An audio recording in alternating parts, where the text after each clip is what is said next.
All right, we're going to get started. Your speaker is a mathematics teacher. She is always looking for new ideas to think about or new things to do. She's rational, mathematical, liberal, political, scientific, excitable. Ladies and gentlemen, Chana Messinger. Thank you. Hi all. People might still be coming in. So you'll notice that there is a handout on your seat.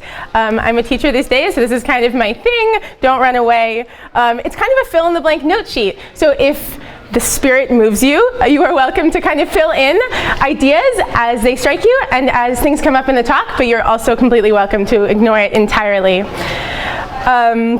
So welcome to Rationality Events in your group. As a title, it's not very good PR for rationality, but thank you for coming anyway. But this is, in fact, what this talk is about. Why I think student groups and off-campus groups should bring rationality as one of their primary focuses.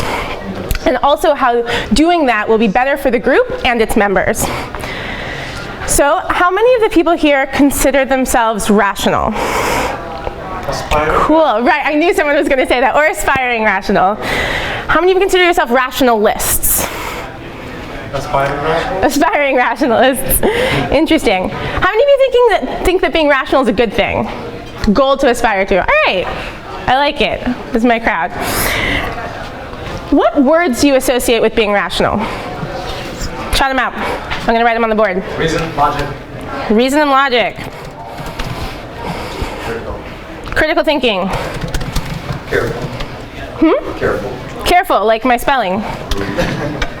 Evidence. Evidence.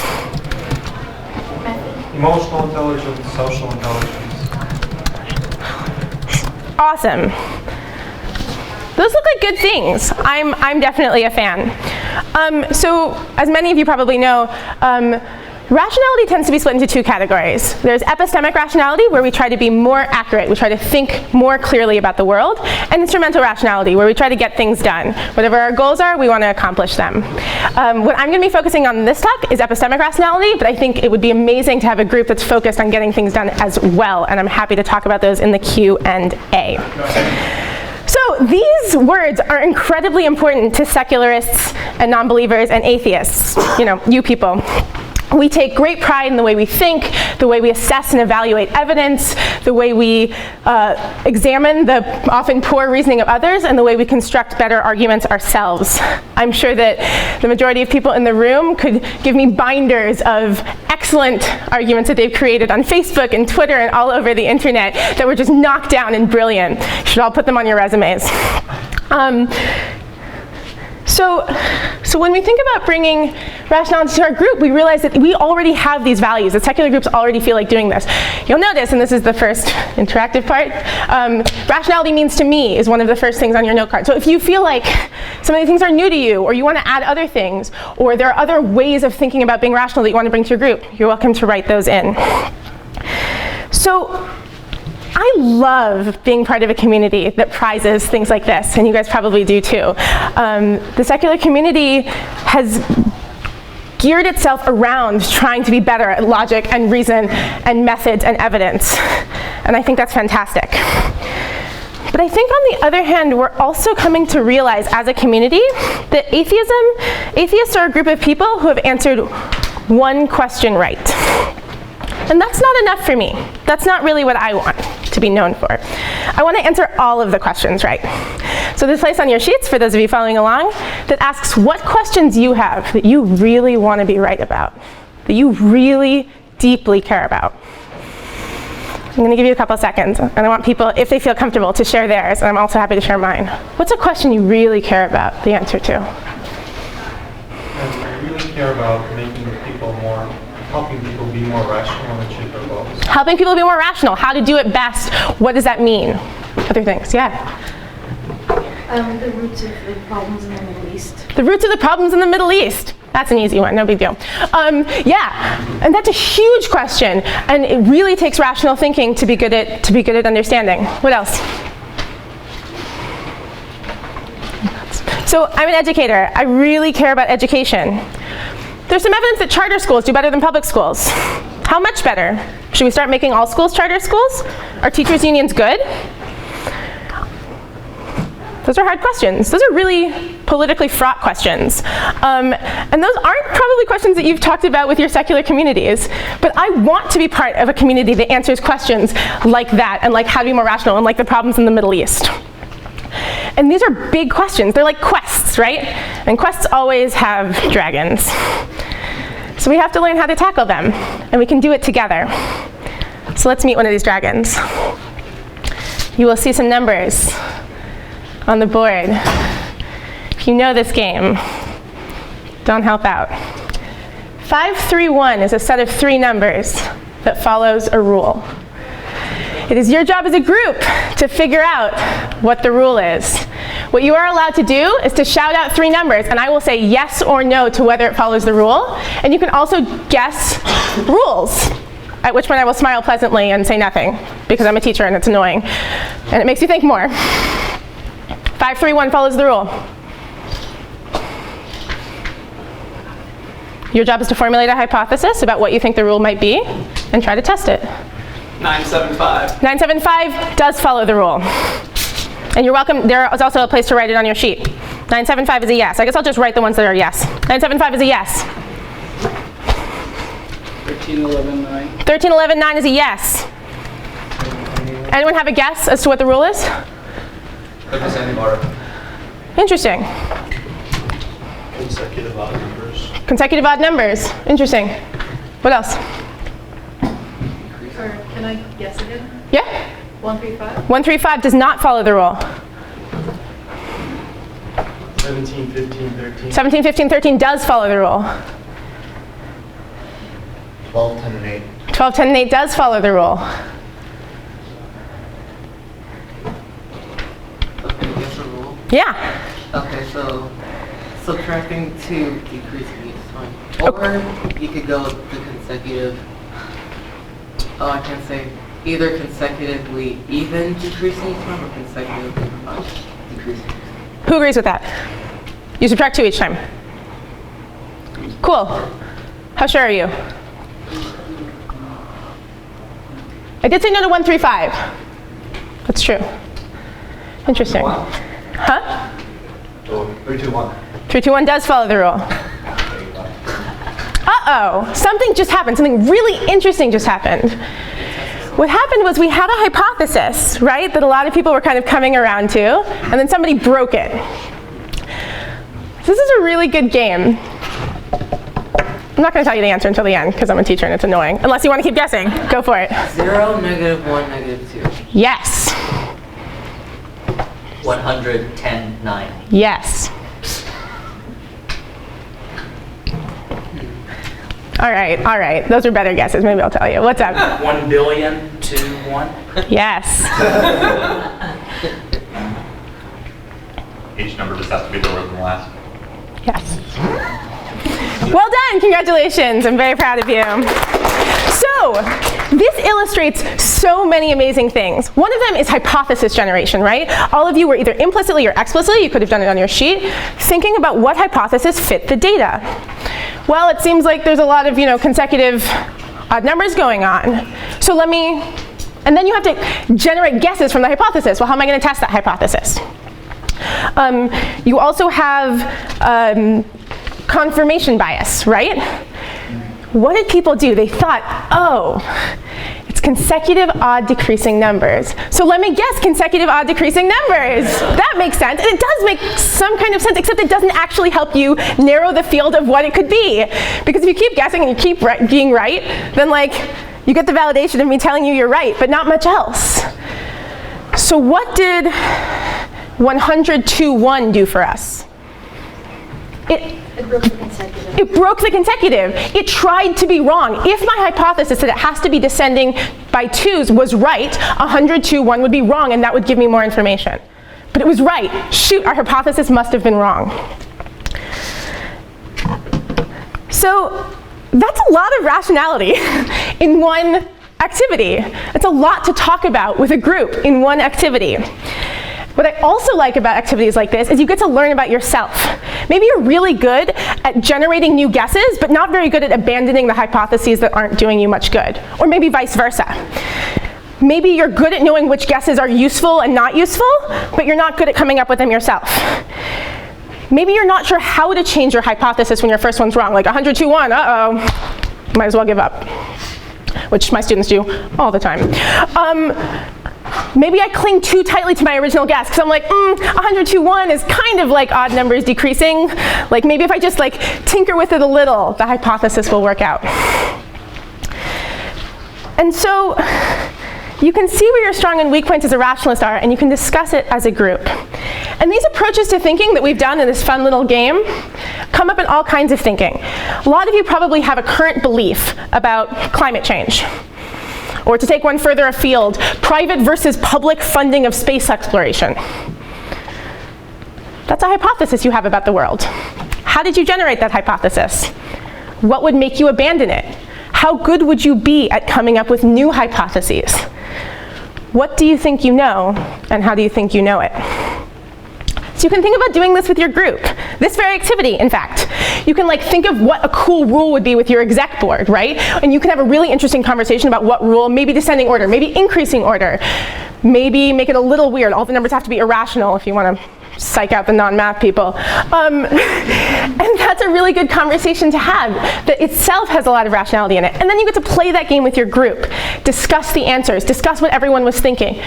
If I was running this group, I would ask people, when you guessed 13, 11, 9 after we'd already had 2 sequences a lot like that, what were you thinking? What were you trying to get at? And we could look for ways that our reasoning is weak and make it better. So this is a fun, engaging way to spend, I mean, we only spent 5 minutes, but you could spend half an hour on this. I have done this with my group. We all had our own personal sheets of paper. We didn't do it together. It's actually great. And we would write down a guess, and then the person would come around and tell us right or wrong. And at some point, we could tell them a hypothesis. And we started out with like 20 points, and you got 1 fewer point for every guess you got. Why? Because you had to ask, because you had to do an additional experiment. Experiments have costs. And so you get to figure out what the trade-off is between the information you're getting. You have to make your guesses more useful. So what else can you do? Well, there's a quiz in your packet, which I'm not making you take, and I am not grading. But you have it.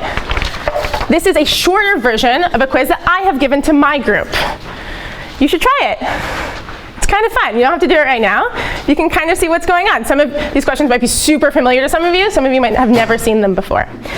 But you can photocopy it and give it out to your group and talk about it. Look for explanations and discuss your answers and what you were thinking. Again, look for your strong points and your weak points. The more activity section that is on the next page has a longer version of the quiz with full explanations that I wrote up on my old blog. Some of these I have done with my group when I was the president of the University of Chicago Secular Alliance.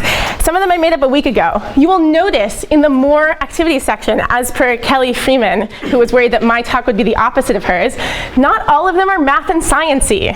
One of them is read Supreme Court decisions together and look for logical fallacies. That's like history politics, but it's also awesome. And also, how many of you have ever read a Supreme Court decision start to finish?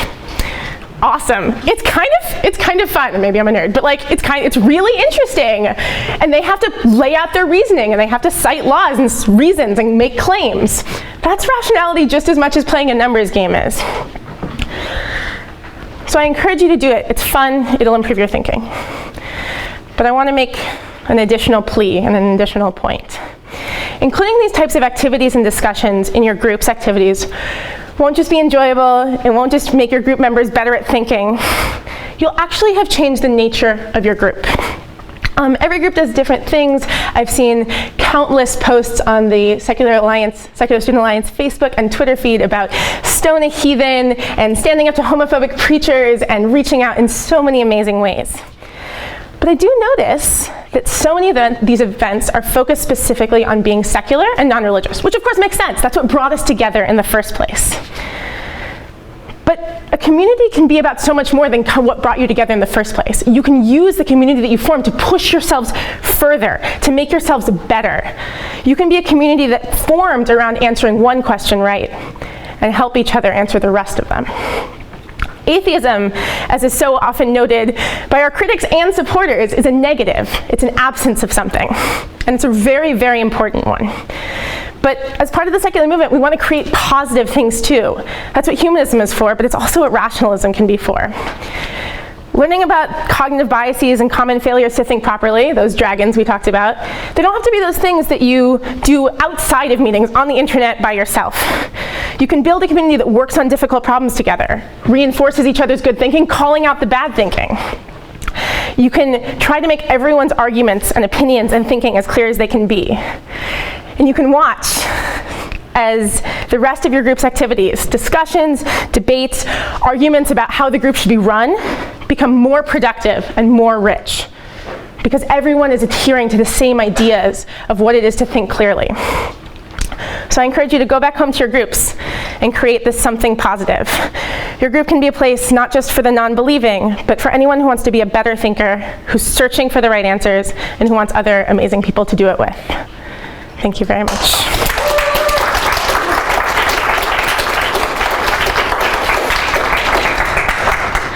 Please, questions? Yeah, I noticed in the beginning of your talk you said that we have answered one question successfully, but earlier than that you also said that the secular community does have this special attribute of being particularly devoted or interested in the rules of rationality. And I guess it's somewhat of a comment. I'd like to say that those are linked, and that there's kind of there's a train of thought that goes, well, we should abandon this question, and we should no longer seek to make the best arguments against religion, as we possibly can. And I guess I'd just like to say that that's actually where a lot of this rationality stuff came from, is people really chewing on that question as hard as possible, and then facing resistance, because people didn't accept the Epicurean argument. People made narrower, more specific arguments about the nature of certain deities, and that's really how most of us, I would be willing to wager, learned. Yeah, I'll agree that it's atheism. Some people just don't believe in God. Those are probably not the people who are coming to your groups. Most people, I think, don't believe in God and think that there are good reasons and think about those things. But I'll also push back and say that a lot of what I see from atheists online is things like, and I mean, I'm guilty of this too, it's in your further reading, but like lists of cognitive biases and like fun infographics that are like fallacies and essentially ways your opponent might be wrong, which are fine and good, but I think if we want to be better rationalists, those aren't doing as much good as they could, because we often don't apply those to our own arguments. And so I think rationalism is still a step above just movement atheism. But I definitely take your point. Gleb Sapolsky, I'm the chief, I'm the co-founder of Untitled Insights. And one of the things that we do is actually promote instrumental rationality, kind of helping people achieve their goals. We found that kind of working with groups is really helpful for people to think about, one thing is like really fun, how do you figure out like what's true and false. Another thing is, how do you figure out how to help people achieve their goals using rationality and rational methods? So I'm really curious if you can talk about that, stuff that you do, that others do. Like, what are ways to engage with that notion of helping people achieve their goals? Absolutely. I'm going to be inspired by Bart Campolo, an earlier speaker from this conference, who talked about the importance of building a community that's not just a discussion group, but that people feel comfortable being themselves in, that is people's primary social outlet. And I think if and when people manage to do that, I did not manage to do that in the University of Chicago Secular Alliance. I made dear friends there and it was wonderful, but I don't think it was as much there as it could have been. I think if and when groups get there, people can feel open talking about their goals. I don't know about other people, but I find talking about my personal life goals to be pretty personal. Like, lots of people's goals. I want to lose weight is a really personal thing to say. I want to do better in school is a really personal thing to say. I think if we begin to trust each other in that way, then we can say that, and then we can come together as a group. So I'm going to give a shout out to the amazing, amazing Columbus rationalists who do things like this. I have been to their meetings in which they are like, they have a list, and they're like, Bob, you said you wanted to work on completing an hour of extra side projects each day. How's that been going for you? Do you want to adapt that goal? Do you want to change it around? Those kind of things are amazing. And so I think epistemic rationality is in some ways a bridge. I mean, it's important in its own right, but it's so much closer to what secular groups are doing already that this is kind of an easy sell. this is fun. There are games. You get to read Hobby Lobby decisions and argue with them. You get to have mock debates. We did a creationism versus evolution debate in my group, and I was on side creationism, and I convinced myself a little, I was fighting hard. I was serious. I was it was not a joke. I mean, it was a joke. It was hilarious, but I didn't want to make poor arguments just because it was so funny that they're so poor. I tried to make the best arguments possible, and it was a blast. And so I think as groups develop in their community-ness, they will also be able to do epistemic goals. How did that test go? What are your goals for next year? I'm gonna actually wait to see if there are other questions. One more.